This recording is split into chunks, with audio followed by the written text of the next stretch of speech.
చిటికం మీరా జీవితంలో వెలుగు నింపావయా, వ్యర్థముగా ఉన్న జీవితానికి అర్థం చూపావయా. కూర్చొని జాగ్రత్తగా దేవుని యొక్క మాటలను విందాం. అందరూ జాగ్రత్తగా శ్రద్ధ కలిగి వినటి కొరకు ప్రయాసపడదాం.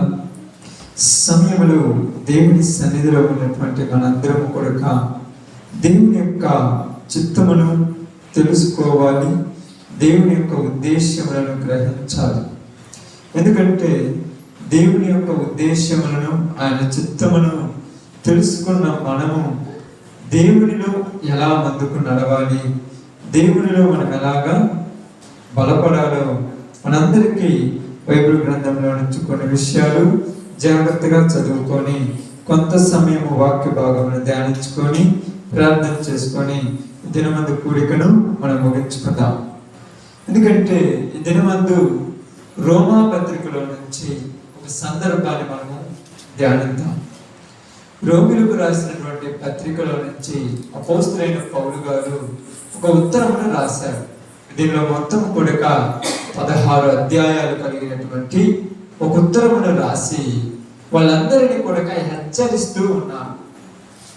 ఏమని హెచ్చరిస్తున్నారంటే, మనుషులైన మనందరము కూడా పాపములో ఉన్నాము, పాపములో ఉన్న మనందరికీ శాపము వచ్చి ఉన్నది. ఆ శాపమును మన మీద నుంచి మనము తీసివేసుకోవటము మన వల్ల కాదు కనుక మన కొరకు యేసు ప్రభు వారు వచ్చి మనందరి పాపములను తొలగించాడు. అలాగ మన పాపములలో నుంచి మనకు విడుదల కలగాలంటే మనందరము పశ్చాత్తాప కలిగి జీవించాలనే విషయాన్ని దీనిలో జాగ్రత్తగా మనకు తెలియజేస్తూ ఉన్నారు.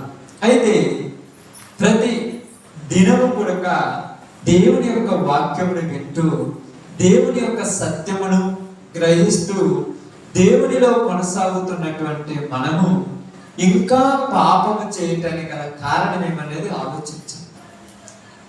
ఎంత ఎన్నా కూడా మరలా పాపము చేస్తూనే ఉంటాం, ఎంత ఎన్నా కూడా మరలా నిర్లక్ష్యపడుతూనే ఉంటాం. ఈ వారం దేవుని వాక్యం వెంట మరలా వారం వచ్చేలోపు దేవుని సన్నిధిని అగ్గొట్టి వెళ్ళిపోతూనే ఉంటాం. దీనికి గల కారణం ఏంటి అసలు చెప్పండి? ఎందుకు దీనికి గల కారణం ఏంటి? వారం అంతా విన్నప్పుడు ఓకే అనుకుంటాం, మళ్ళా వారం వచ్చేలోపు దేవుడు అంటే తెలియదు, దేవుని సన్నిధి అంటే భయం లేదు, ఇష్టం వచ్చినట్టు ఎక్కడ పడితే అక్కడ వాళ్ళ మీద పడి తిరుగుతుంటాం, ఎక్కడ పడితే అక్కడ లోకంలో పడి తిరుగుతుంటాం. కారణం ఏంటి? ఎందుకు అసలు ఇలాగా? ఎందుకని చెప్పండి, ఎందుకు ఇలాగా ఆలోచించినప్పుడు ఒక మాట మనం అర్థం చేసుకోవాలి. ఎందుకంటే మనుషులకు దేవుడు అంటే భయం లేదు. ఏం లేదమ్మా? భయం లేదు. భయం లేని మనుషుల మీద దేవుడు కోపగించుకోవాలా, కోపగించుకోకూడదా?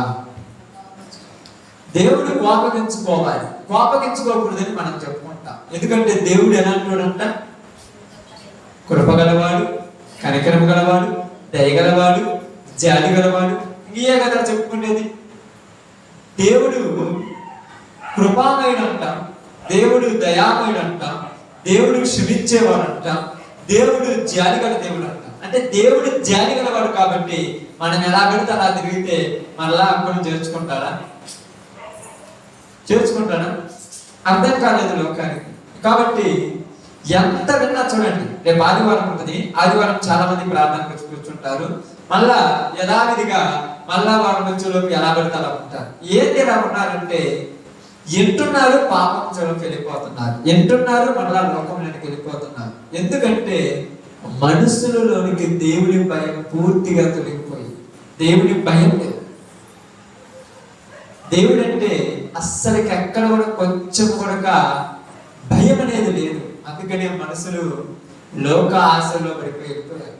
అందుకని ఇక్కడ రోమాలో ఉన్న వాళ్ళకు ఒక హెచ్చరిక పత్రిక రాస్తూ ప్రారంభ అధ్యాయంలో ఒక మాట రాస్తున్నాను. నిజంగా మాట నేను చదివినప్పుడు చాలా సార్లు చదువుతున్నాను. చదివిన ప్రతిసారి కూడా నిజంగా మనుషులు ఇలా ఉన్నారు కాబట్టి దేవుడు ఇలా ఉన్నాడు అనిపిస్తుంటది. చూద్దాం, అక్కడ చూడండి 1వ అధ్యాయము 18వ వచనాన్ని జాగ్రత్తగా చదువుదాం. దుర్నీతి చేత సత్యమును అడ్డగించు మనుషుల యొక్క సమస్త భక్తిహీనత మీదను దుర్నీతి మీదను దేవుని కోపము పరలోకము నుండి బయలుపరచబడుచున్నది. ఆమేన్. దేవుడి వాక్య భాగం మన మధ్యలో ఆశీర్వదించును గాక. ఆమేన్. కుడి వచ్చిన అందరికి ప్రమాణములు, శుభాలు, వందనాలు తెలియచేయుచున్నాను. అంటే ఇక్కడ దేవుని కోపం అంటున్నాడు. ఎవరి కోపం అమ్మా? దేవుని కోపం వచ్చినప్పుడు ఏం చేశాడు? మనుషుడి కోపం అంతా ఏం చేస్తారమ్మా? మనిషి కోపం అంతా ఏం చేస్తారమ్మా? కొడతా. కొడితే వినకపోతే శిక్ష. శిక్ష శిక్ష అంటే కొట్టడం కాదు. కొట్టడం వేరు, శిక్ష వేరు. శిక్ష అనేది ఏంటిది? జైల్లో పెట్టడాన్ని శిక్ష అంటారు. జైల్లో పెట్టిన వారికి అన్నం పెడతారు. బాగా అన్నం పెడతారు, స్వతంత్రం ఇస్తారు, కానీ అన్నీ చేయదు. స్వతంత్రంగా అన్నీ చేయడు, ఒక కండిషన్లో పెడతారు, శిక్ష. కాబట్టి దేవుడు కూడా మనుషులకు అప్పుడప్పుడు శిక్ష వేస్తుంటారు. అవే శిక్షలని. శిక్ష అంటే ఏంటంటే దేవుడి కోపం వల్ల భూమి మీదకి తెగుళ్ళు వస్తాయి. ఎలాంటి తెగుళ్ళు వస్తాయంటే అవి ఊహకందని తెగుళ్ళు. ఎవరు ఊహించని తెగులు. ఎందుకు ఇలా వచ్చిందంటే అర్థం చేసుకోవాలి, దేవుడు కోపగించుకున్నాడు. దేవుడు కోపగించుకున్నాడు. ఎలా కోపగించుకున్నాడంటే మనకు అర్థం కావడానికి మన జనరేషన్లోనే, మనకి ఈ మధ్యకాలంలో జరిగిన విషయంలో 2020లో కరోనా వచ్చింది.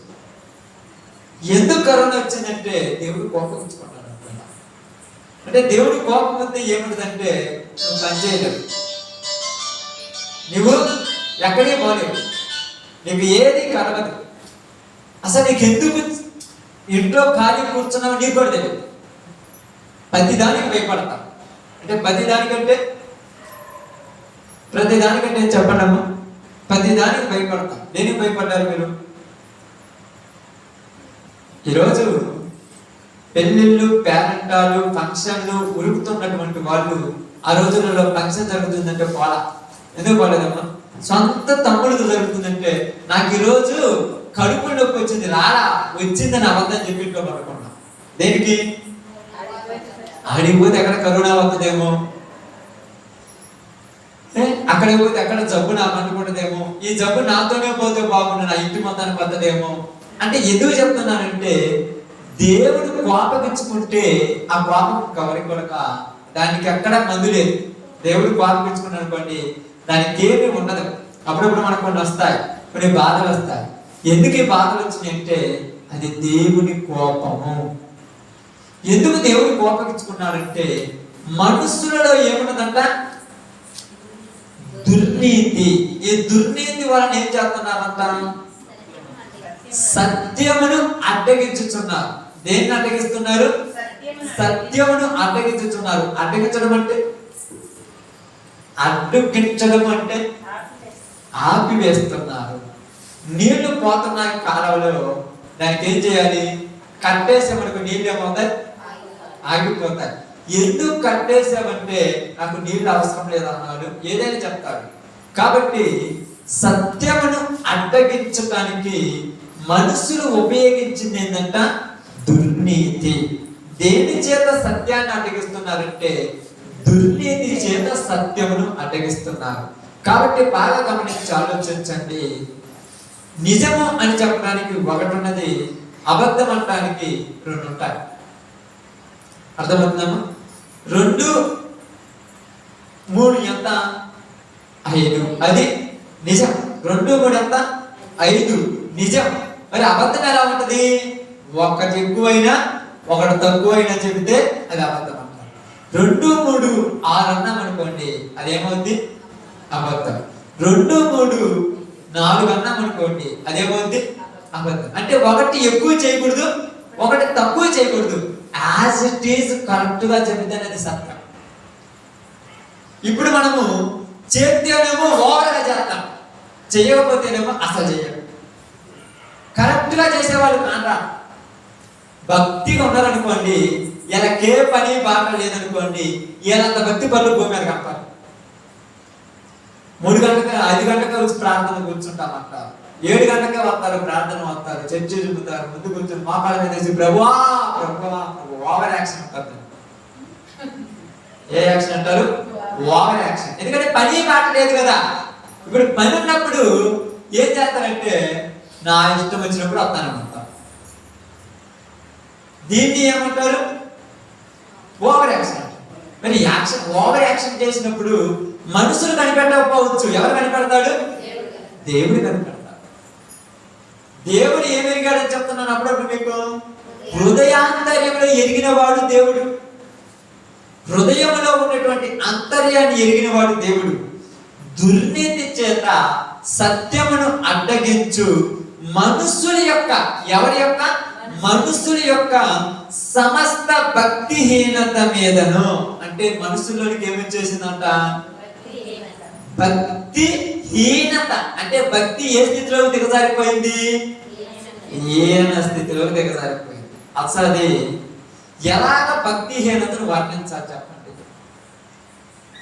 భక్తిహీనతను ఎలాగ వర్ణిస్తే బాగుంటది? చి అనేటువంటి పదం ఒకటి ఉన్నది కదా, అని ఎవరినంటారు చి అని? ఎవరినంటారు చి అని? నచ్చనవాడు. ఇప్పుడు దేవుడు చి అని ఎవరినన్నాడు? అందరిని అన్నాడు. అంటే భక్తిహీనత. భక్తి ఉన్నది కానీ ఆ భక్తి ఏమైందంట? హీన స్థితిలోకి దిగజారిపోయినట్ట మనసు. హీన స్థితిలోకి. ఒక పద్ధతి ఉంటుంది, ఏదైనా కారణం చెప్తే ఒక పద్ధతి ఉంటుంది, కారణం చెప్పడానికి ఒక పద్ధతి ఉంటుంది. కానీ కొన్ని కారణాలు చెప్తే చీ అంటుంది. అది నేను చెప్పేది హీన స్థితి అంటే. కారణాలు చెప్పొచ్చు, ఏంటి? బాగలేదు, హాస్పిటల్లో ఉన్నావు, రాలేవుగా, అది కారణం. అంతేగాని ఏం చెప్పావు? మా తాత ముత్తాతల పెదనాయన హాస్పిటల్లో ఉన్నాడు, పోయి చూసి అనుకున్నాడు. దీని హీనత. ఏంటంట? భక్తిహీనత. అంటే భక్తిలో హీనులైపోయారు. ఎంత హీనా స్థితికి దిగజారిపోయారంటే వీళ్ళ బ్రతుకులు దేవుడు చూసినప్పుడు వీళ్ళు దరిదాపులో కూడా ఉంటారంట. దరిదాపులో కూడా ఉంటారంట.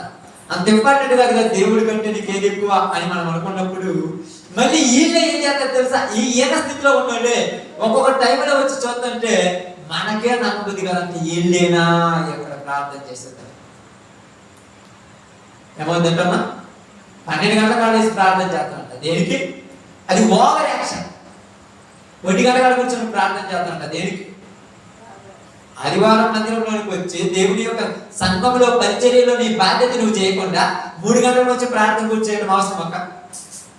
ఇప్పుడు అందరూ పని చేసేటప్పుడు చేయకుండా అలిగి ఒక్కదానికి పోయి నైట్ 2 గంటల కాడ కలిపి చూస్తుంటే ఏమంటే చెప్పండి?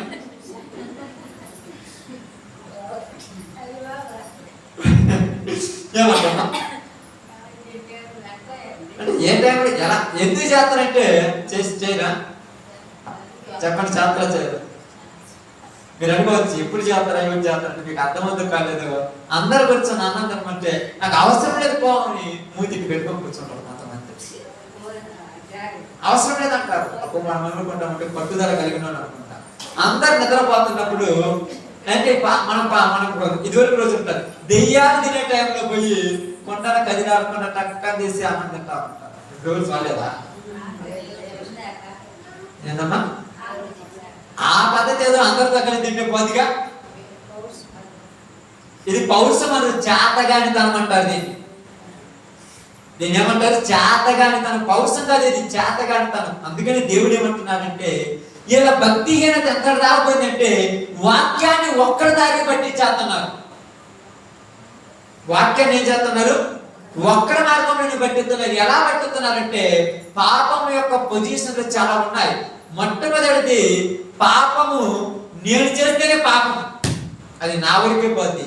పాపం అనేది ఎక్కువైపోయింది. ఎక్కడ తెలుసా చెప్పండి?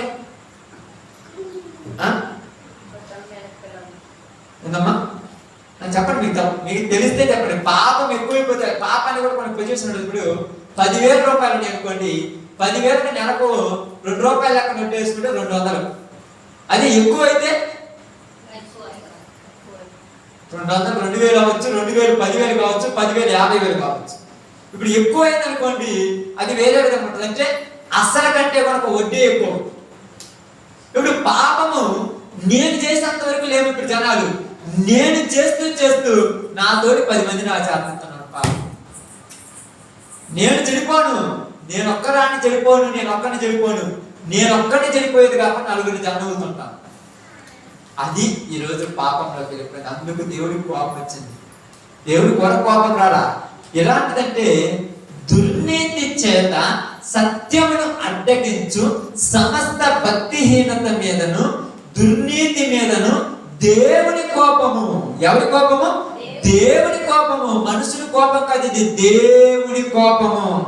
అప్పుడప్పుడు మీరు అంటుంటారు, పాపం చాలా మంచి వాళ్ళకి ఏమనుకుంటామంటే, ఎంత మంచిగా దేవుని ప్రార్థన చేస్తున్నారు, ఎంత మంచిగా దేవుళ్ళో ఉన్నారు, ఎందుకు ప్రభు ఇలా కుటుంబంలో ఎన్ని కష్టాలు పెట్టావంటే వాళ్ళ మనసు ఏదో నీకు తెలియదు.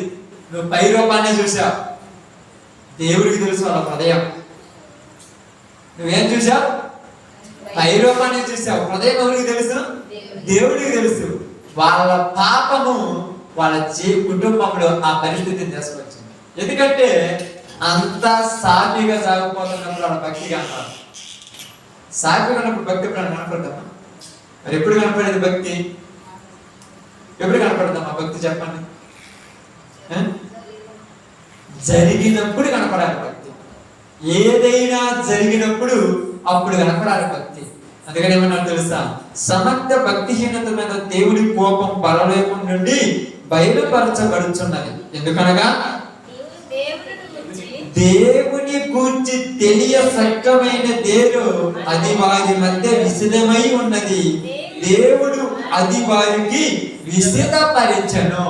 దేవుడు ఏంటో అందరికీ తెలుసు, తెలియకుండా ఎవరికి లేదు. ఇప్పుడు మీరు ఎవరినోళ్ళకి దేవుడు ఏంటో తెలుసా? తెలియదా? ఏం తెలుసు దేవుడు అంటే? అదే తెలుసా? ఏం తెలుసు దేవుడు అంటే? దేవుడు ఒక్కడే అంటే 100 మంది కూడా అనలేదు కదా, ఇక్కడ నమ్మరమ్మా ఎవరంటే ఓకే మంచిది. ఏం తెలుసు దేవుడు అంటే? మన కోసం ఎందుకు మీరు చెప్పేది మీకు అర్థం కాదు, బయట వాళ్ళకి ఏం చెప్తారు నాకు అర్థం కాదు. ఇక్కడ అందరం మనమే కదా. దేవుడు అంటే ఏంటి? దేవుడి గురించి తెలియ సక్కమైనది ఏదో అది అందరికీ ఆయన ఏం చేసిందంట? విసిదపరిచి, అంటే బయలుపరిచాడు. అందరికీ చెప్పాడు. ఏంటి అసలు దేవుడి గురించి ఏముంది? ఏం బయలుపరిచాడు ఆయన?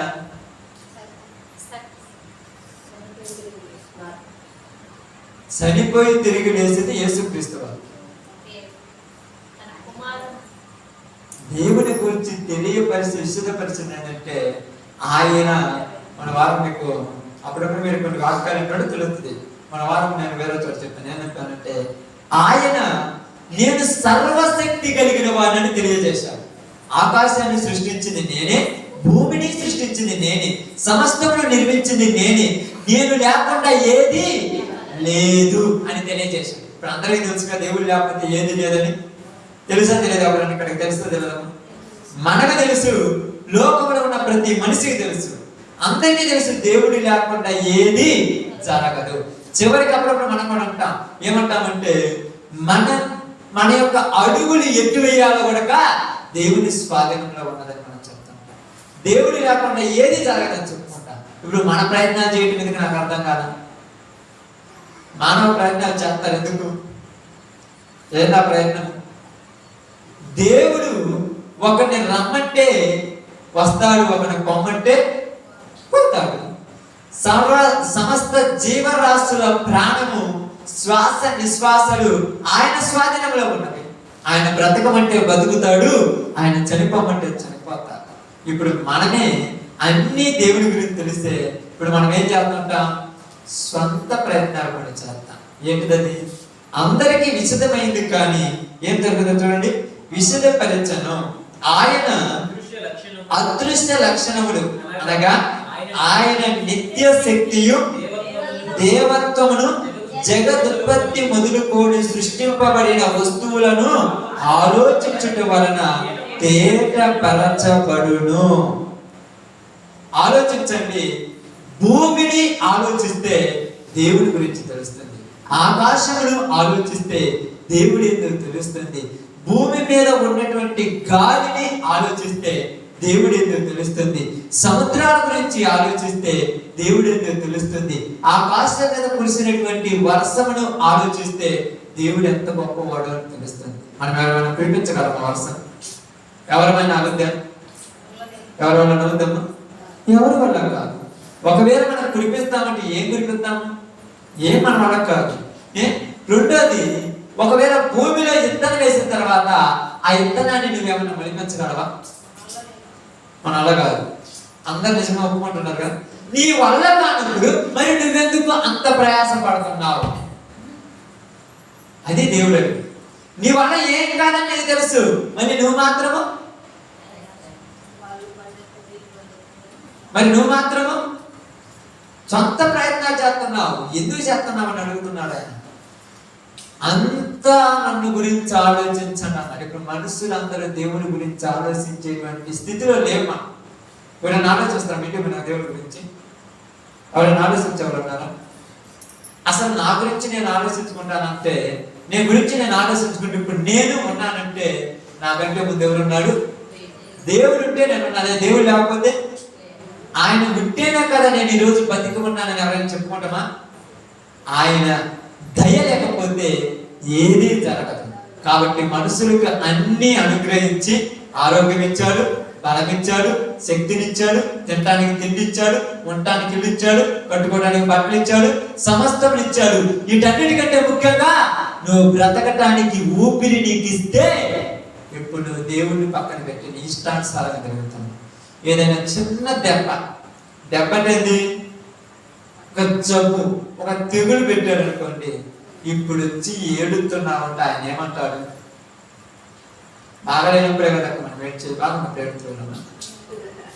బాగా లేనప్పుడు భలే బాధపడతారు. నాకు దీవెన వచ్చింది. మనిషి యొక్క అవయవాలు చాలా ఉంటాయి, శరీరంలో అవయవాలు ఉన్నాయి. ఈ అవయవాలన్నీ కూడా దేని పనికి కరెక్ట్ గా చేయాలంటే ఎవరు పర్మిషన్ ఉండాలి? ఒక్క లోపలేదు. ఒక చిన్నది ఏంటిది? గుండె. ఎంతది కదా. ఆ గుండె కొట్టుకోవాల్సిన దానికంటే కొంచెం ఎక్కువ కొట్టుకుంటే ఏమవుతుంది? ఆయాసం. ఇప్పుడు ఆయాసం వచ్చిందంటే ఉరుగుతావు. ఎవరు ఉరుగుతావు? హాస్పిటల్ పోతావో, మంత్రాల దగ్గర పోతావో, నీ బాధని వ్యాధిపతి ఉరుగుతావు. ఉరికిన తర్వాత ఎక్కడికి పోయినా తగ్గుద్దా? ఎక్కడికి పోయినా ఆయాసం తగ్గదు. కొద్దిగా పని చేసిన ఆయాసం వస్తుంది, కొంచెం మీద పోసిన ఆయాసం వస్తుంది. ఎందుకు వస్తుందంటే నీ శరీరంలో ఎక్కడో కొద్ది కంట్రోల్ తప్పింది. అది కరెక్ట్ పని చేయాల్సింది చెయ్యటం లేదు. ఇప్పుడు నువ్వు ఎక్కడ తిరిగినా కూడా ఆ కండిషన్ కరెక్ట్ కాకపోతే అప్పుడు నీకేమైపోతుందంటే ఇక నా వల్ల కాదని పక్కన పడుతావు. పక్కన పడిపోయిన నిన్ను మళ్ళా కొద్ది కంట్రోల్లో పెట్టి నన్ను వచ్చి స్తుతించమంటే కంట్రోల్లో పడతారు. వరకుంటామా? వీళ్ళంతా చెప్పండి. మళ్ళా యథావిధిగా గుండె కరెక్ట్ గా కొట్టుకుంటుంటే ఇప్పుడేమో నాకేం బాధ, అసలు నాకు రోగం ఉందా? నేను నీకంటే బాగా తిరుగుతా, నేను నీకంటే బాగా నడుస్తా, నేను నీకంటే బాగా పరుగు తెస్తా. ఇప్పుడు ఇక్కడ బానిచ్చి లోపల ఉన్న కిడ్నీలో ఉన్నటువంటి ఆ యొక్క కిడ్నీస్ ఉన్నాయి కదా, ఆ కిడ్నీలో ఉన్నటువంటి ఆ యొక్క వడపోత అంటారు. అంటే మనం తాగిన వాటర్ను వడపోకపోయకుండా కొంచెం లోపల ఉన్నటువంటి ఆ యొక్క వడపోత కాడి కొద్దిగా చినిగిపోయి అక్కడ కొద్దిగా మరకలు వచ్చినాయి అనుకోండి. ఇప్పుడు మళ్ళా ఏమవుద్దాము ఏమవుద్ది? నేను మసకలు వచ్చినాయి, నెమ్మొచ్చింది, దగ్గు వస్తుంది, కాళ్ళలోకి నీరు వచ్చేసింది, ఏం జరిగిందని మళ్ళా పరుగులు తీసుకుంటూ పోతుంటా. అంటే నీకు దేవుడు కరెక్ట్ గా పెడితేనే నీది ఉన్నదని నీకు తెలుసు కాబట్టి, ఆయన గురించి నీకు సమస్తం తెలుసు కాబట్టి ఆయన దగ్గర ఎదురు ప్రశ్న వెయ్యలేవన్నాడు. ఏమంటున్నారు చూడండి అక్కడ, చూడండి అక్కడ మాట్లాడుతున్నా ఏమన్నాడు? తేట పరచుచున్నవి కనుక వారు నిరుత్తరులై ఉన్నారు. ఉత్తరమేమి చెప్పలేక ఉన్నారని అర్థం. నిరుత్తరులు అంటే ఎదురేమి చెప్పాలి. ఈరోజు మనం పోయి ఏంటమ్మా రాత్రి ప్రార్థనకు రావలేదు అన్నమాట, ఉదాహరణకి ఎగ్జాంపుల్ గా వాళ్ళు ఇచ్చే సమాధానం ఏంది? వాళ్ళు ఏం సమాధానం చెప్తారు? పని ఉన్నదే చెప్తారు. ఏం పని? ఏదో ఒక పని ఉందని చెప్తారు. అదే దేవుడు అడిగితే ఏం చెప్తాడు? పని ఉన్నదని చెప్తారా? దేవుడు అడగడు కదా. దేవుడు అడుగుతున్నా? దేవుడు అడగడు. ఎందుకు అడగడంటే దేవుడు అడిగితే బాగుంది అనుకుంటారు. దేవుడు అడగడు అనుకుంటున్నాను. నీ సహోదరుని ద్వారా నేను హెచ్చరిక చేస్తాను. రోజు మనకు శనివారము ఆదివారము వాక్యం ఎందుకు చెప్తున్నాడంటే హెచ్చరిక. ఎంత హెచ్చరిస్తున్నా కూడా లెక్క లేకుండా పోతున్నప్పుడు దేవుడు ఏం చేయాలి? కోపమించుకోవడం తప్ప. అప్పుడప్పుడు అంటే నాకేం అర్థం కాలేదు. ఊరకనే రోగం. ఊరక ఎట్లా ఊరకొస్తుందా? జబ్బు రావడానికి కారణం ఉంటుంది. కారణం రాకుండా ఏ మనిషికి ఏది రాదు. ఊరక నప్పుదా? కారణం ఉంటుంది. ఎందుకంటే కారణం ఎందుకు? ప్రతి వాడు ఎందుకండి నీకు ఎప్పుడో ఒక చోట ఏదో ఒక ఇబ్బంది వచ్చింది. అంటే ఒక శరీరంలో ఒక వ్యాధి వచ్చింది. ఎందుకు వచ్చిందంటే నేనేం చేయలేదు వచ్చిందంటే ఎవరు నమ్మలేడా? ఏం చేయకుండా ఏమి రాదు. సంథింగ్ ఎక్కడో ఏదో ఒకటి జరిగి ఉంటుంది. ఏం జరిగిందో చూద్దాం. ఒక మాట చూద్దాం బైబిల్ గ్రంథంలో నుంచి. చూడండి బైబిల్ గ్రంథంలో నుంచి ఒక మాట. యోబు గ్రంథము 24వ అధ్యాయము 13వ వచనం. యోబు గ్రంథము 24:13. ఒక చిన్న విషయాన్ని చెప్తున్నాడు అక్కడ. ఎలుగు మీద తిరుగుబడువారు కలరు, వీరు దాని మార్గములను గుర్తుపట్టరు, దాని త్రోవలలో నిలవడు. తెల్లవారినప్పుడు నరహంతకుడు లేచును, వాడు దరిద్రులను లేని గలవారిని చంపును, రాత్రి యందు వాడు దొంగతనము చేయును. బాగా ఆలోచించండి. వెలుగు మీద తిరుగుబడువారు కలరు, వీరు దాని మార్గములను గుర్తుపట్టరు, దాని త్రోవలో నిలవరు. దేని మార్గములను గుర్తుపట్టరు, దేని త్రోవలో నిలవరంట? వెలుగు. ఇప్పుడు దేని మీద తిరగబడుతున్నారు? వెలుగు మీద తిరగబడుతున్నారు. వెలుగు అంటే సత్యం. సత్యం అంటే వాక్యం. వాక్యం ఏం చెప్తుంది?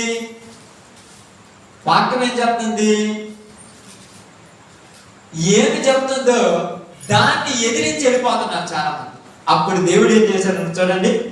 తెల్లవారునప్పుడు ఎవడు లేస్తున్నాడంట? నరహంతకుడు లేచును, వాడు దరిద్రులను లేమి గలవారిని చంపును. దరిద్రులు లేమి గలవారు ఎవరు? ఇప్పుడు చెప్పాలి. దరిద్రులు లేమి గలవారు ఎవరి? దరిద్రులు లేమి గలవారు. దరిద్రుడు అంటే అంతేనక్క? చెప్పండి, మీకు తెలిస్తే చెప్పండి. దరిద్రుడు అంటే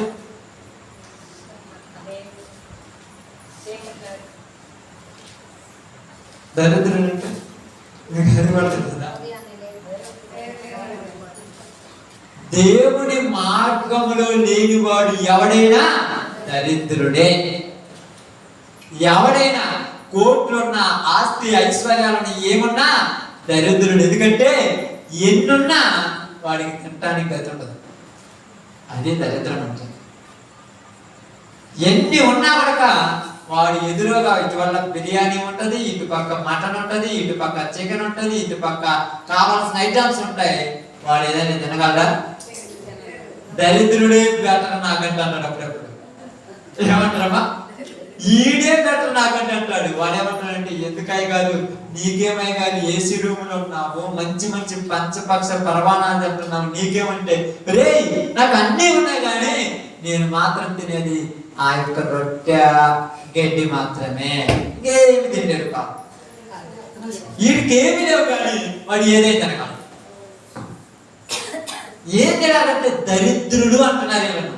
ఈ దరిద్రులను బీదవారిని ఏం చేస్తారంట, వాడు వచ్చి చంపును, లేమి గలవారిని చంపును. అంటే దేవుని వాక్యము లేనివాడు ఎవడైనా దరిద్రుడు, లేమి గలవాడు.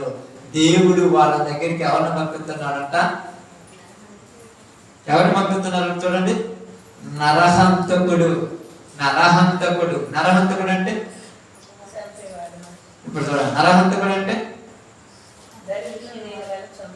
అదే నరహంతకుడు అంటే ఎవరు, అదే మనుషుని చంపేపు. నేను నరహంతకున్నా, నువ్వు నరహంతకుడు. నరహంతకుడు అంటే ఎవరు, ఇక్కడ వాక్యానుసారం నేను వెళ్ళిపోడు ఎవరు,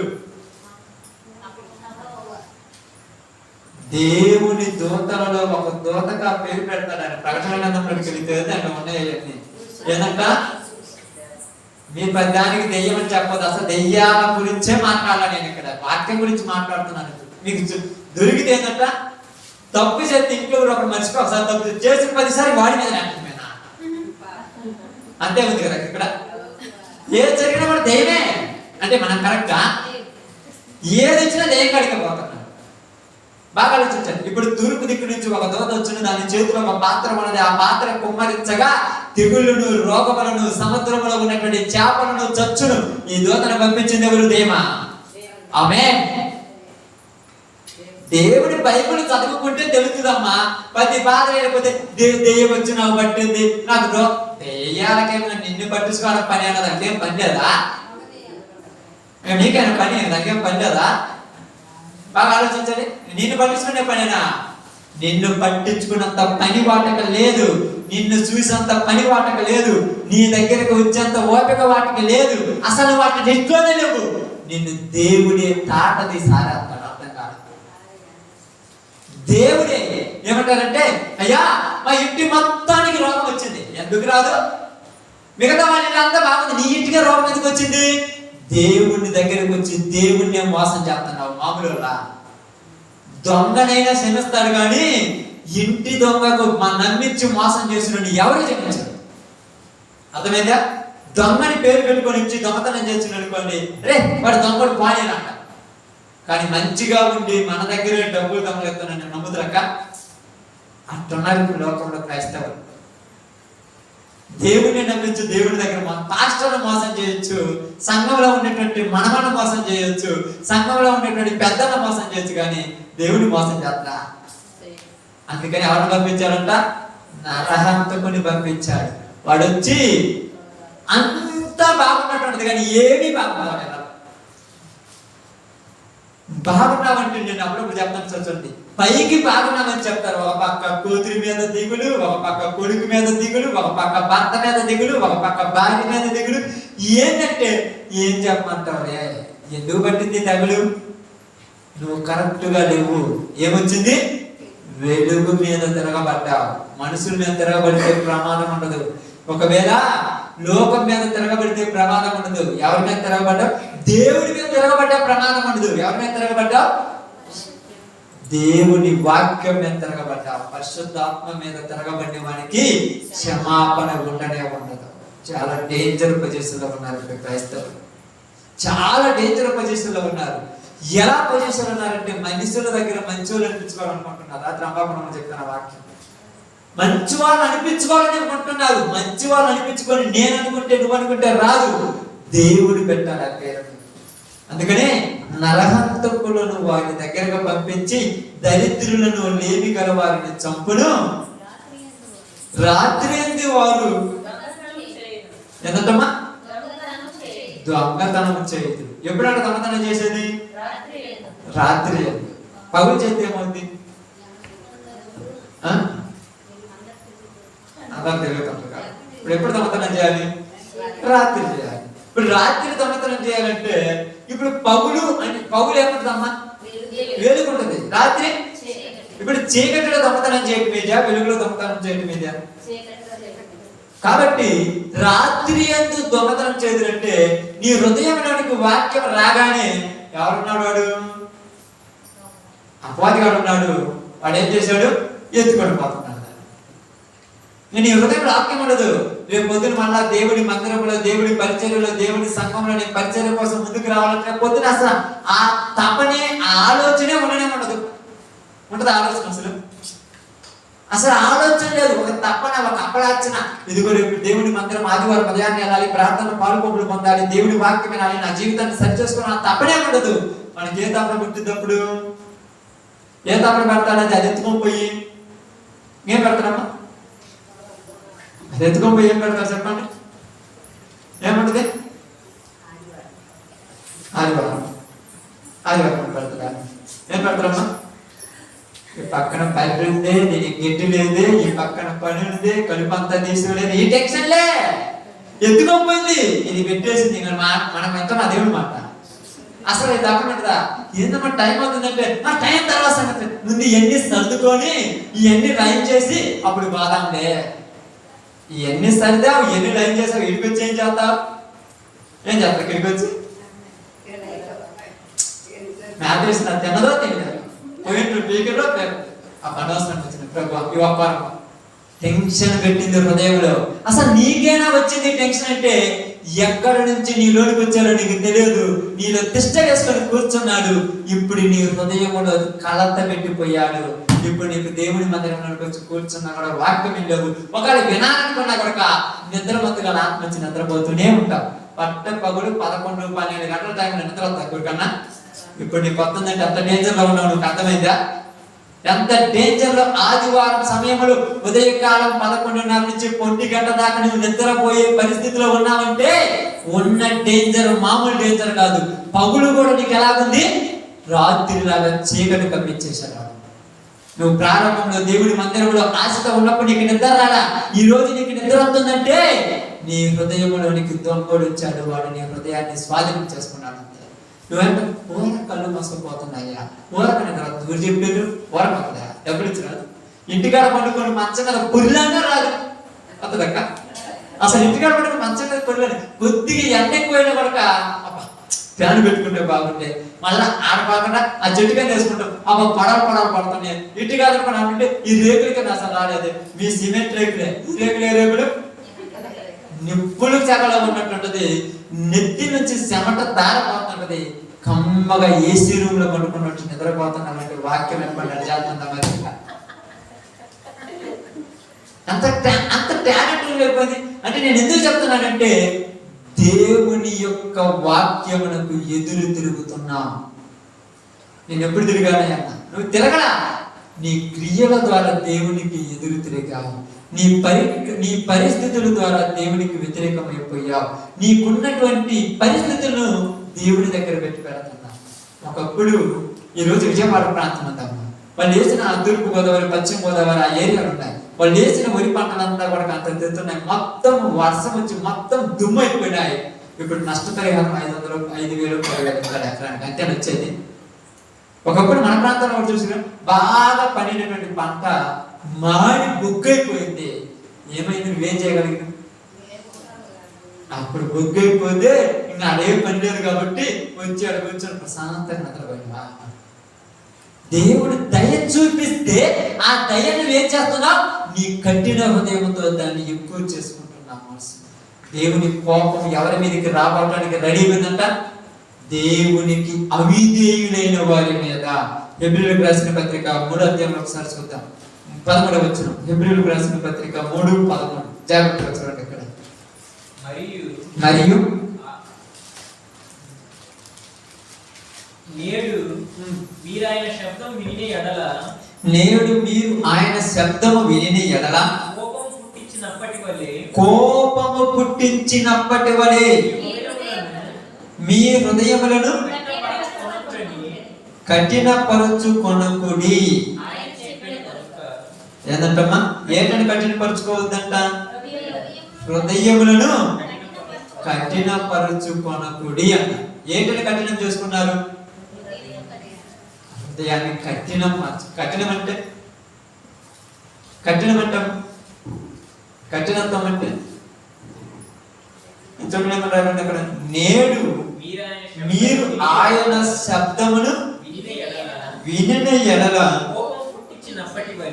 కోపము పుట్టించినప్పటి వలె మీ హృదయములను కఠినపరచుకొనకుడని ఆయన చెప్పెను గనుక పాపము వలన కలుగు భ్రమ చేత మీలో ఎవడను కఠినపరచబడకుండానట్లు నేడు అనబడు సమయం ఉండగానే ప్రతి దినమును ఒకనికొకడు బుద్ధి చెప్పుకొనుడి.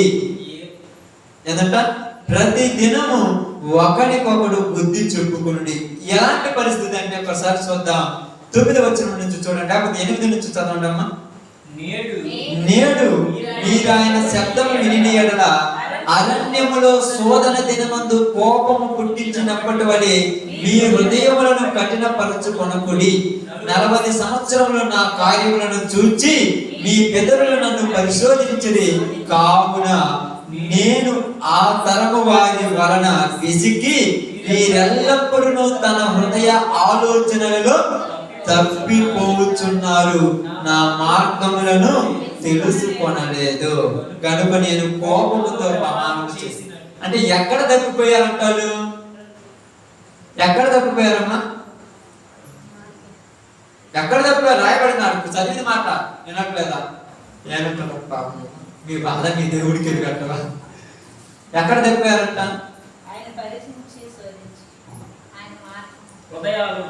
హృదయ ఆలోచనలలో. వీరెల్లప్పుడూ తమ హృదయ ఆలోచనలు ఎక్కడ తప్పిపోతున్నారు? హృదయంలో ఏముందమ్మా?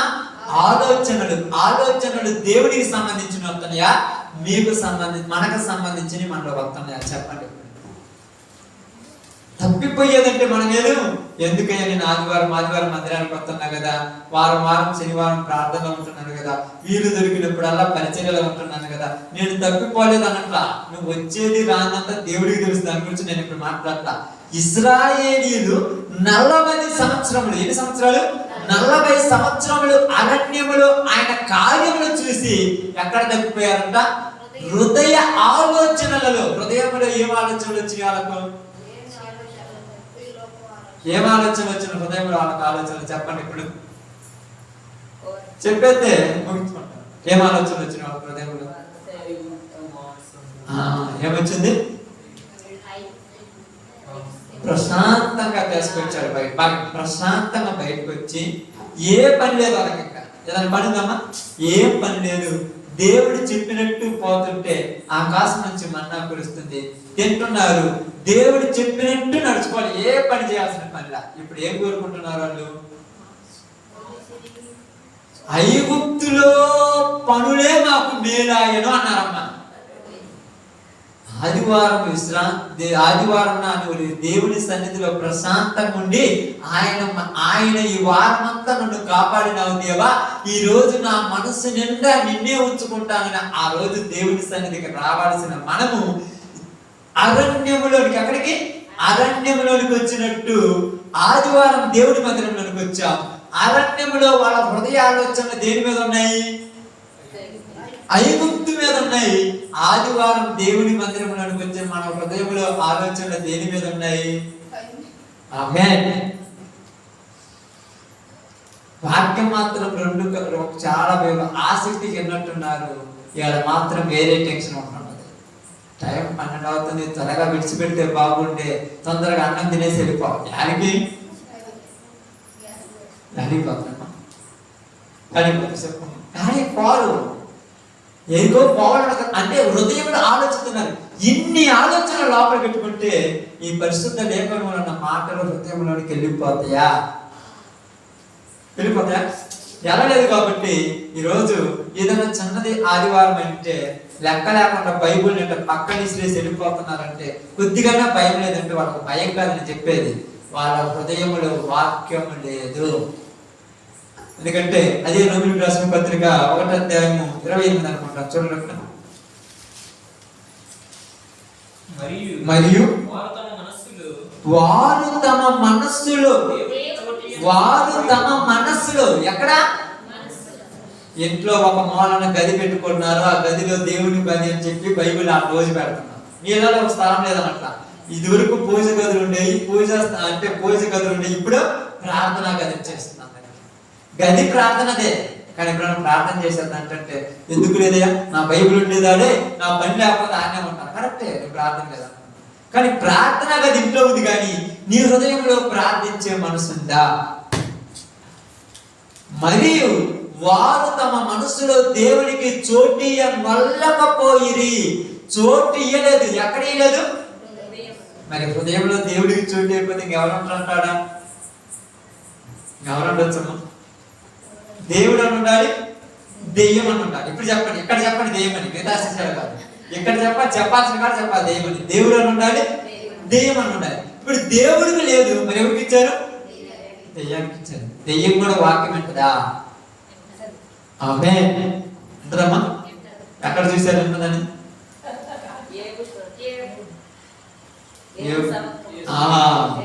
దేవుడి సమాజంలో, దేవుడి సన్నిధిలో అందరితో ఆలోచన సభలో మాట్లాడుతున్నప్పుడు ఇది ఎలాంటిదంట?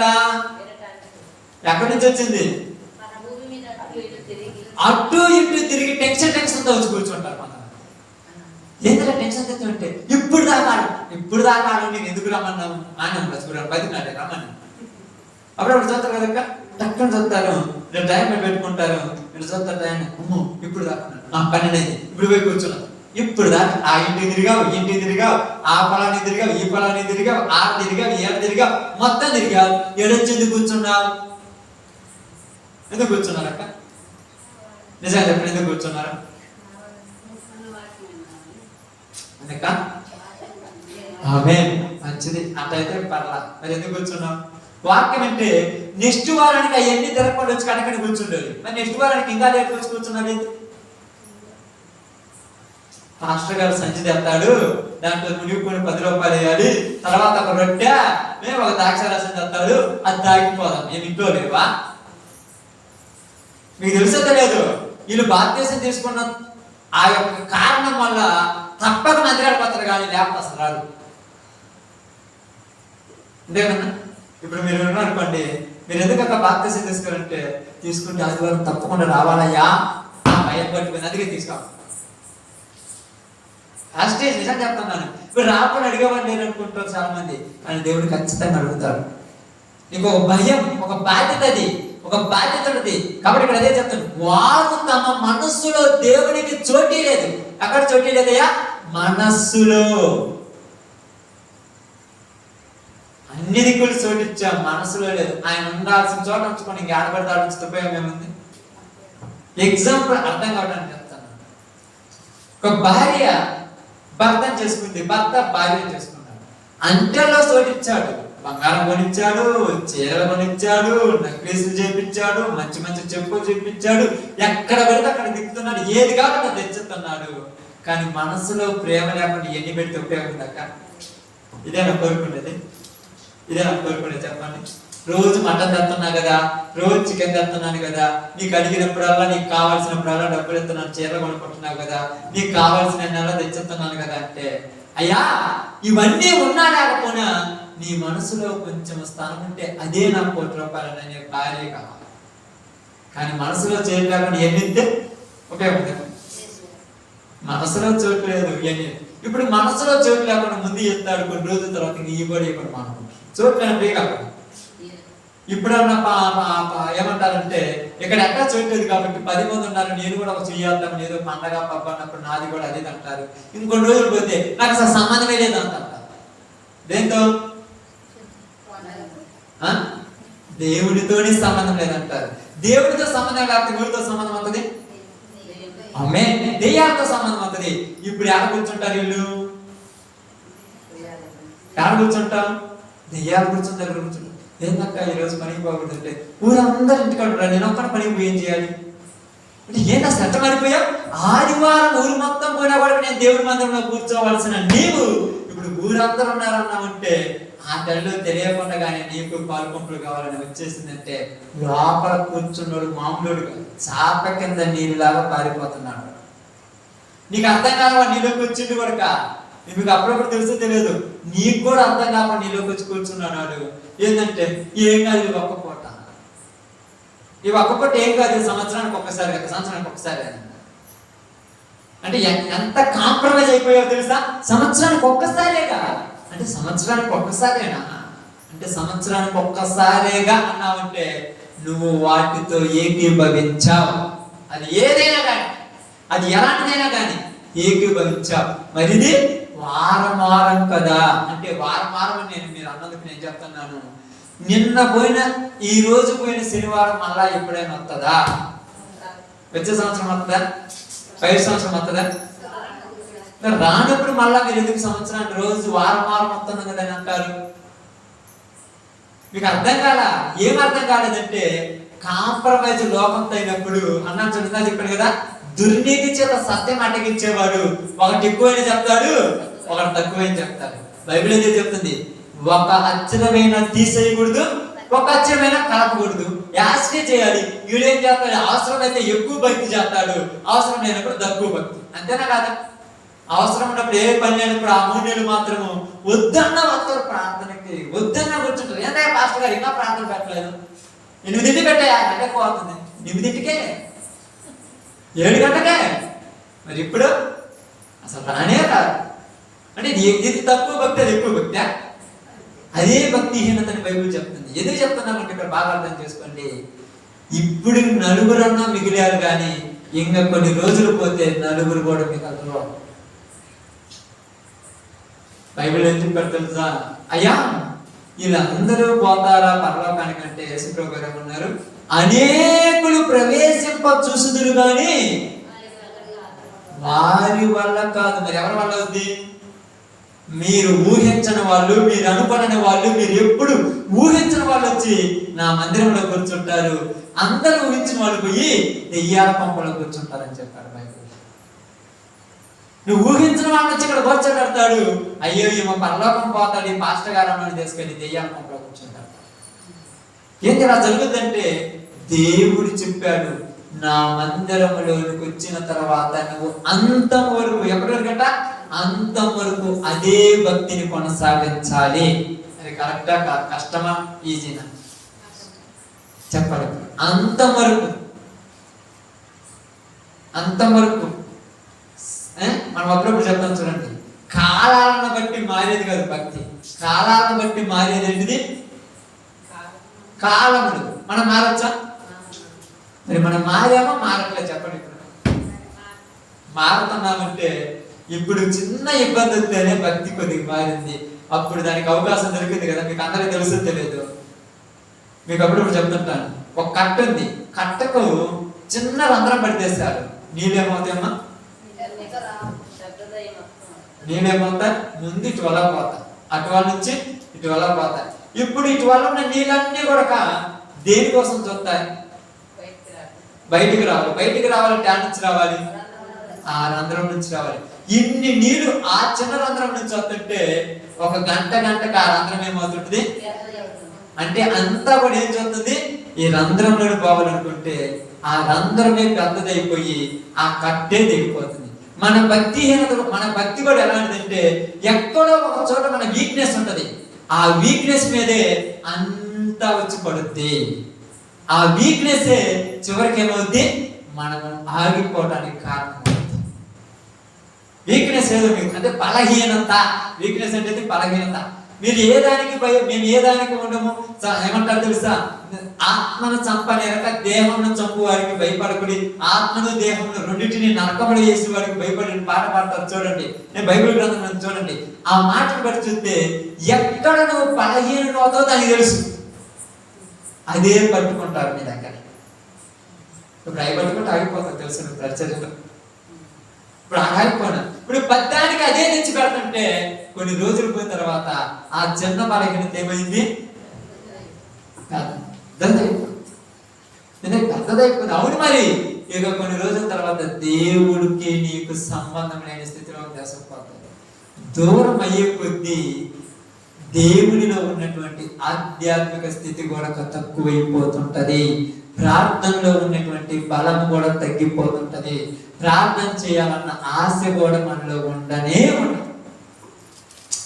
ఇదివరకు నీకేదైనా ఇబ్బంది అయితే ఎవరే చెప్పేవాడివి? మోకాళ్ళ మీద కూర్చొని ప్రార్థన చేసేదానికి. ఇప్పుడు ఇబ్బంది అయితే నీ సమస్య పక్కన వాళ్ళకి చెప్పుకునే స్థితికి దిగజారిపోయినా మీ భక్తి. కారణం వెలుగు మీదే తిరగబడ్డా.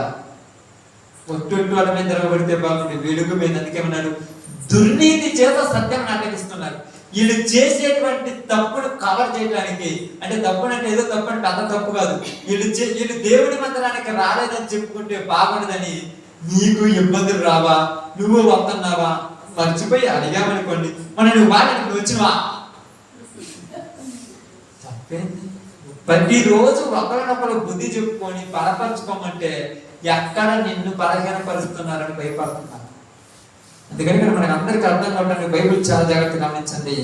దేవుడు కోపపడనొద్దు, దేవుడు కోపడతాడు. దేవుడు కోపపడితే ఎట్లా ఉండదంటే, దేవుని సన్నిధిలో బలంగా పరుగులు తీస్తున్న నువ్వు ఆ బలం కొద్దిగా వెళ్ళిపోతుంటుంది, నీరసం వచ్చింది. ఇంతకుముందు బలంగా పరుగులు తీశారు కదా మీరు, ఇప్పుడు ఎందుకు ఆగిపోయారంటే, అంటే మీరు అనేది పరిచయం నేను ఆలోచించి భక్తిలో ఆగిపోయారు. మిగతా వాటిలో ఆగిపోయారు, భక్తిలో ఆగిపోయారు. ఎందుకు ఆగిపోయారంటే, ఆ భక్తి లోనికి ఏమొచ్చిందంటే కొంచెము కలితి కలిగిన భక్తి వచ్చింది. దాన్నే భక్తిహీనత. చిక్కటి మధ్య ఉంటాయి, తాగితే ఎట్లా ఉంటాక ఉంటాయి. మరి మధ్యలో పలసలు ఎప్పుడు అవుతాయి?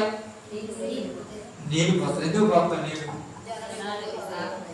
మధ్య ఎక్కువైతే మధ్య పలసలు. ఇంకా మీకు అర్థమయ్యే భాషలో 2 లీటర్ల పాలు అవుతుంది మన భార్య, 2 లీటర్లు అవుతుంది. మనిషికి 60 లీటర్లు పాతున్నాం, 4 పోసిస్తే సరిపోతుంది, అంతేనక్క. ఇప్పుడు నీకు ఆశ పెరిగితే ఏం చేస్తాం? 10 మందికి పోతాం.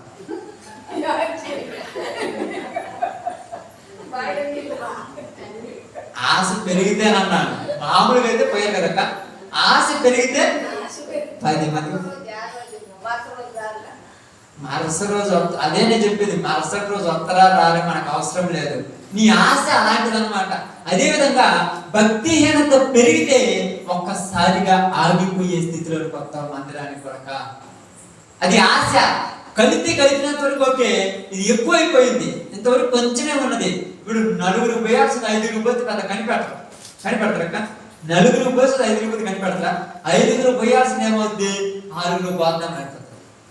6 కొద్దిగా ఏమవుద్దమ్మా? 7 అవుద్ది. 7 కొద్దిగా 8 అవుద్ది. 8 కొద్దిగా 10 దాకా. నిజంగానంటే ఇక్కడ మాత్రం భక్తి తగ్గు, ఇక్కడ మాత్రం పాడవే, ఇక్కడ మాత్రం మంది పెరుగుతావు. కాబట్టి మనలో ఉన్నటువంటి భక్తి అదే, కానీ ఇటు వల్ల మాత్రం లోకాశలు పెరిగిపోతూ ఉన్నాయి. ఎక్కువ పెరిగే కొద్ది ఇటు వల్ల పెరిగే కొద్ది ఇటు పక్క ఏం తగ్గిపోతాయి? పాల శాతం తగ్గిపోతుంది. అంటే పాల శాతం తగ్గిందంటే ఏ శాతం పెరుగుద్ది? అలాగనే లోకాశలు మనలో పెరిగితే దేని శాతం తగ్గిపోద్ది? దేవుని మీద ఆసక్తి శాతం తగ్గిపోద్ది. మరి దేని మీద ఆసక్తి శాతం పెరుగుద్ది? లోకం మీద ఆసక్తి శాతం పెరుగుద్ది. ఇప్పుడు మనం చెప్పాల్సిన పనిలే, అమ్మా రేపు నుంచి నువ్వు పాలు చేసుకురావుతాను అన్నప్పుడు ఏందయ్యా నా పేరు బాగాలేనంటే నీ మంచి పాలేనమ్మా, అందుకే వద్దని చెప్తున్నాను. అవన్నీ మనం చెప్పకూడదు కదా, కంట్రా కనుకోవడం. నీవు మంచి పాలు పోతున్నాను, నీ పాలు నేను కేంద్రానికి పోసుకున్నంత స్తోమత నాకు లేదు, ఎక్కడ అవసరం అక్కడ పోసుకున్నాను. దేవుడు కూడా ఏమంటుందంటే, నువ్వు నా దగ్గరికి రావాల్సినంత అర్హత నీకు లేదు కాబట్టి నీ బుద్ధి పుట్టిన దగ్గర పోతాను. అందుకే ఇప్పుడు జనాలు బుద్ధి పుట్టిన దగ్గర తిరుగుతున్నాను, దేవుడి మందిరం దగ్గరికి. ఏందమ్మా ప్రార్థన పోలేదంటే, ఇప్పుడు నేను చెప్పే సాక్యం తెలుసా? రాత్రి వాక్యం నా గురించే చెప్పాడు, అందుకే నేను అడిగాను. దేవుడు అంటే ఎవరికేమో జరిగితే ఇప్పుడు వేరే సంఘానికి పోతే విశ్వాసం చెప్పారు, ఏందమ్మా ప్రార్థనకి అడిగిపోతే ఆ పాస్టర్ నా గురించే చెప్పారు పాస్టర్ గారు, అందుకే నేను మీరు ఆడ చెప్పండి మీ సంఘానికి వస్తా, మాకు ఇక్కడికి చాలా తీవ్రం మనం రాలేదని చెప్పారు. ఎందుకు? ఈ కొద్ది మళ్ళీ నేను చెప్తే మాకు దిక్కుపోరు, ఆడ చెప్తే మా దిక్కుపోరు. అంటే వీళ్ళ గురించి చెప్పమని అన్ని దీవెనలే రావాలని చెప్పాలంటే ఊరి వాళ్ళు అబద్ధాలు చెప్పడానికి, అబద్ధాలు చెప్పండి అడిగితే అసలు చెప్పకూడదు అబద్ధాలు బైబిల్ ప్రకారం. అందుకే చెప్తున్నాను, ఇక్కడ దేవుడు కోపగించుకున్నాడు, మనుషుల్లోనికి భక్తిహీనత పెరిగించేటట్టు దేవుడే చేశాడు. ఎందుకు చేశాడంటే అది రాయింది, వారు తమ మనసులో దేవునికి చోటియ నల్లకపోయి గనుక చెయ్యరాని కార్యము. ఏ కార్యం అంట? ఏంటి చేయరాని కార్యము? ఇప్పుడు చెప్పాలి, చేయరాని కార్యం అని చెప్పండి, మీకు తెలిస్తే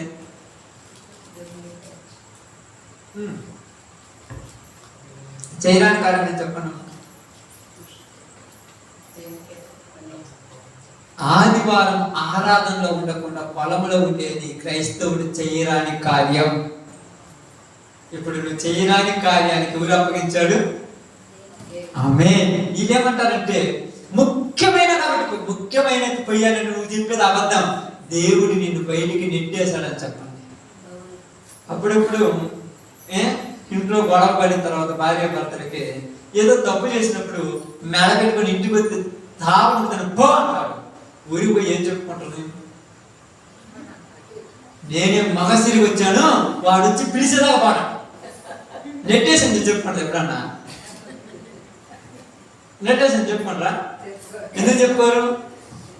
మెడపెట్టి గిట్టాడంటే ఎక్కడ పరుగు పోతుంది.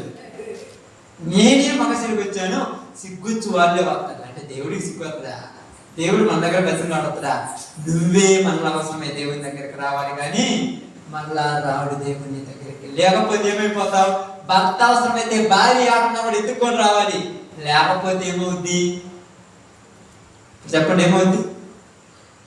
ఒక పేరు ఉంటుంది. ఏముంటది?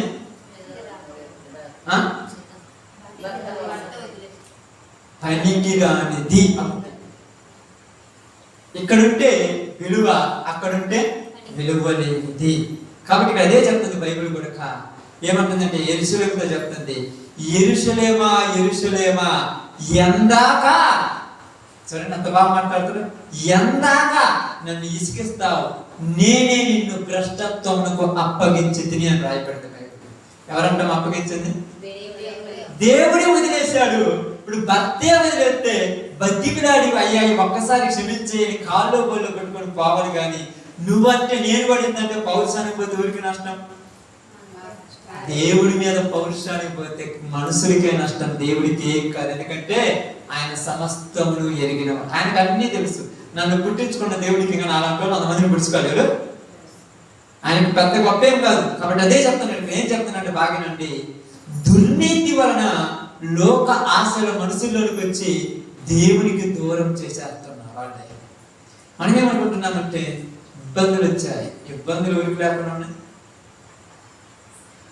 ఎవరికి లేకుండా? పరిస్థితులు బాగలేవు. ఎవరికి లేకుండా పరిస్థితులు బాగా? ముఖ్యమైన పని ఎవరికి లేదమ్మా? ముఖ్యమైన పని ఎవరికి లేదు? అందరికి ఉండదు. కానీ దేవునిలో బలంగా నిలబడినాడు అన్నిటిని ఎదిరిస్తే దానికి 2 దేవుని రేపు నీకు ఇస్తాడమ్మా. ఈ రోజు నువ్వు ఎన్ని రోజులు పోగొట్టుకొని దేవుడిని పోగొట్టుకొని సంపాదించినా నీకు 10 రూపాయలు వస్తాయి. కానీ దేవుడు దీవిస్తే ఆ దీవెన శాశ్వత కాలం ఉండే దీవెన. బాగా దేవుడు దీవిస్తే శాశ్వత కాలం ఉండే దీవెన, జీవితాంతం ఉండే దీవెన. ఆ దీవెన ఎలాంటి దీవెన అంటే నువ్వు బతికినంత కాలం నీకు ఏ వ్యాధి, రోగము, ఎలాంటి శాపము, ఎలాంటి పాపము నీ దగ్గరికి దరిజారకుండా నువ్వు ఉన్నట్టుగానే సంతోష ఆనందాలతో వచ్చే ఆశీర్వాదం. చాలా అప్పుడప్పుడు చాలా మంది రేపో మాపో చచ్చిపోతున్నారు, వీళ్ళకి మాత్రం కళ్ళు బాగా కనపడతాయి. నాకు 30 రాలేదు, అప్పుడే కళ్ళు మసలు వచ్చారు. ఏం చేద్దాం? అది దేవుడిచ్చేది, మనం ఇచ్చేది కాదు. ఎవరిచ్చేది? దేవుడిచ్చేది. ఆరోగ్యం అనేది దేవుడిచ్చేది, మంచి జ్ఞానం అనేది దేవుడిచ్చేది, మంచి నడవడిక అనేది దేవుడిచ్చేది. ఆ దేవుడిచ్చేదాన్ని నువ్వు పొందుకోవాలంటే దేవుడికి నచ్చినట్టు నువ్వు బ్రతకాలి. కాబట్టి గమనించండి, నువ్వు దేవుడికి నచ్చినట్టు బ్రతకాలి. ఎందుకు దేవుడికి నచ్చినట్టు బ్రతకాలంటే దేవుడు మన ఐగుప్తులో నుంచి బయటికి తీసుకొచ్చింది దేనికి? దేనికంటమ్మా? దేనికి తీసుకొచ్చాడు?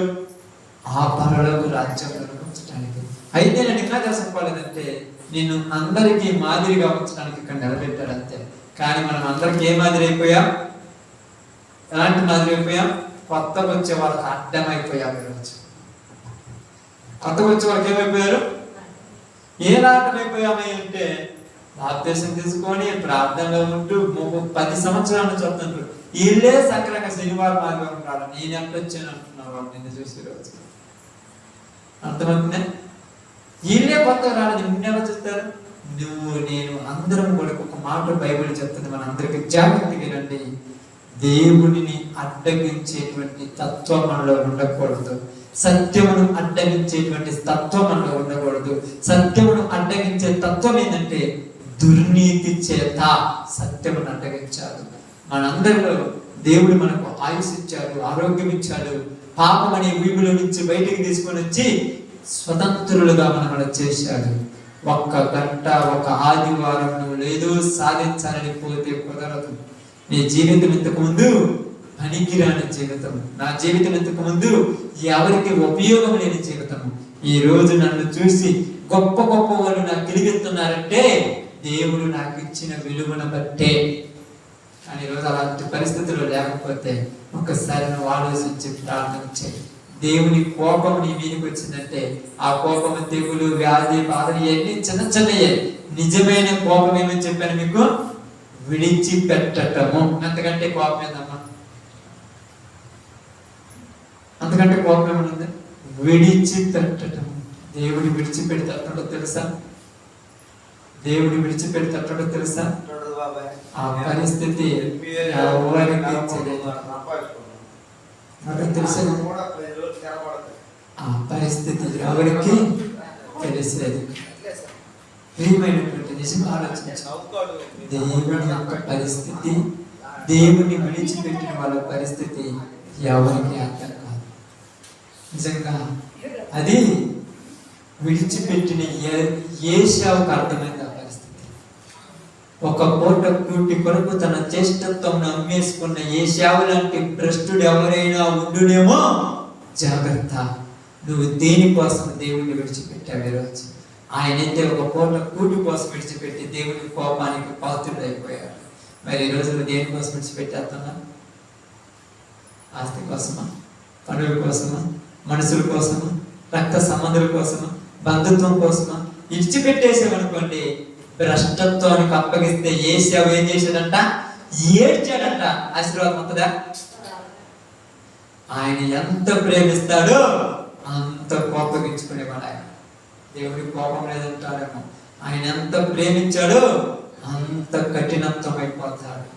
నిజంగా అప్పుడప్పుడు మీరు చూస్తారు, మానవుడు మన మనసులోని ఎప్పటికీ కోపం రాను. ఒక్కసారి కోపం వచ్చిందంటే సచ్చిన వంటి దొరుకుతాడు అంట. సత్తాన్ని సత్య సావి నాకెందుకు అంటాడు.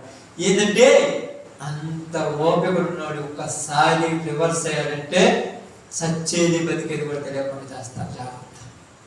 దేవుడే అని అంటాడు. మన కోసం ఎన్నో చేశాడు. ఈరోజు మనం చేయాల్సింది ఏంటంటే, మీరు అప్పుడప్పుడు దయచేసి చెప్తున్నాను, ఒక్క పూట మీరు అంచనండి పని, ఒక పూట, ఒక ఆదివారం మధ్యాహ్నం దాకా ఏ కోపం పడిపోయింది ఏం లేదు. మనస్సు నిమగ్నం చేసుకొని ఈ పూట దేవుడికి ఇచ్చానంటే, దేవుడు నన్ను ఈ వారం అంతా సన్నిధిలో ఉంచాడు కాబట్టి ఈ పూట దేవుడే నాకు ముఖ్యమని ఆయనలోనికి రా. ఆయన నిన్ను గొప్పగా అభివృద్ధిపరుస్తాడు. ఈ పూట నువ్వు చేయాల్సిన పని మరుసటి వారు అంత నీకు చూపిస్తాడు, మరుసటి 6 రోజులు. కానీ నువ్వు ఈ రోజే నేను దేవుడు ఎందుకు పెట్టానంటే మరుసటి వారం అంతా నీకు ఏది లేకుండా ఏదైనా చిన్న ఇబ్బంది పెట్టి కూర్చేద్దాం పని.